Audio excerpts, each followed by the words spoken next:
Hey, what's up, guys? If your Microsoft is not working or if your Outlook website is not working, this could be a server outage, but here are a few things that you could try and fix it. So first is simply, if you're logged into your account, get logged out of your account. As you do that, you may go ahead, open a different browser. If you have been facing a problem with Chrome, maybe open your Microsoft Edge or any Brave browser if you have, and then go directly for Microsoft.com and see if your Outlook works there. Now, if your Outlook is still not working, then you may go ahead and clear the browser's cache. So for that, select the three dot icon, then select Settings. In here, select Privacy and Security, then select Delete Browsing Data.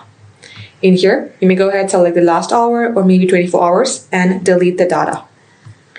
Once done, scroll below, select Third-Party Cookies, then select See All Site Data and Permissions. Here, search for Outlook or Microsoft.com and simply clear the cookies. Once you do all this, restart your device, then launch your browser again, get logged into your Outlook, and it will work. Thank you for watching.